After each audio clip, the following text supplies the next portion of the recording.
And a lot of people think that the mesocosm is like something that you just have to do. You put some soil, you put some organisms in a jar, and you close it and you bring it in and you show it to the teacher.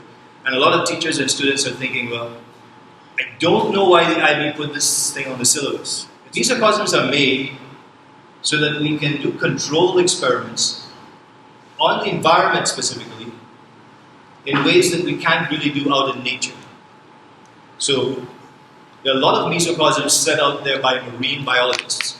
And sometimes they make the mesocosms in the ocean itself so that they can close in a small area of the ocean and put controlled conditions in there, whether it's fish or algae or whatever it is that they're studying. So it's in the natural environment itself, but they've closed off the natural environment so that they can control it. So this is a very good way to apply mesocosms. Right, Cheyenne? Yes, sir. Anybody? So we are going to look at another application today of the mesocosm. And what I've been thinking about is, suppose we got a 50-liter tank, which is like a standard fish tank that you might have in your house, a couple meters long, half a meter high. You get one of those, and you put some pebbles at the bottom here, Rehan, and then you put some potting soil here in this spot, and then you get the thing that we know, Lemna, the duckweed, SP. That happens to be quite common and we know it. But then you go into our aquarium out there and you find some algae and you don't know what those algae are. And the tank is filled with tap water. And every day I've decided to go add 500 ml of 45 degrees Celsius water on this side. Just pour it from a set height. And then at some point later in the day I remove the equivalent amount of water to reduce so that the tank doesn't spill over with water by the time I'm done. And I go on doing this for about 1 month. What do you think is my research question?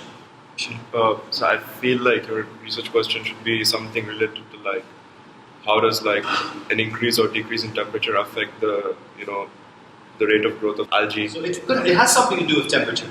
But look at my questions and my annotations and see if they can give you a hint.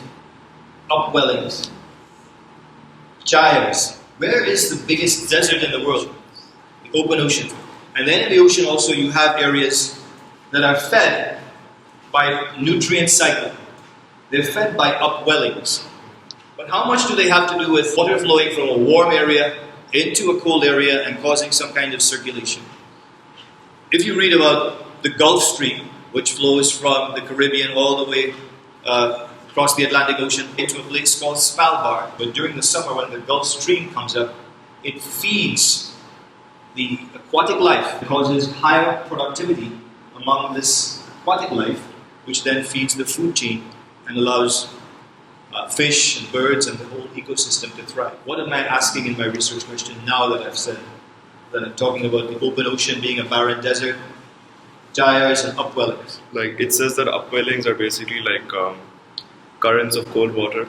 You're adding 45-degree water, affecting the overall environment. Let me tell you what my control is, and then I will ask maybe if someone can tell me what the research question is. My control is a tank that's identical to this one, but missing one thing. What do you think is the one thing I would take out of it? The 45-degree water. Right. Is that what you're going to say also, Tahir? Take this out? Yes, we take this out. And when we take this out, we take out the effect of mixing the hot water with the cold. So we take out this thermal gradient, if we want to call it that, in temperature. And we see how would Lemna, the duckweed, and this unknown species of algae that we have growing in here, how would they thrive in Mesocosm 1, where we have hot water being introduced on this end every day. And we have the potting soil here on the gravel and sand. And then the other one, the control, which has everything identical to this one, but the only thing that's missing is this, which we call what? What do we call this? Independent variable. The independent variable. And then what's going to be our dependent variable? The change, which you see in the algae. Population amount. Yeah. The amount of this that you have growing, which you can count. And then the amount of algae that you have growing. And you would want to name your algae, wouldn't you? Which is why today let's say we wanted to set this up just like Rehan wanted to set up his extended essay. We need to know the name of this. We can be able to interpret our experimental results. Suppose it's something that thrives when it gets a lot of good nutrient mixing. But we need to know more about it, that's the point. Sometimes in research we have something that's going on and we need to know more about it so that we can interpret our results, we can refine our questions, and this is why we have a naming system.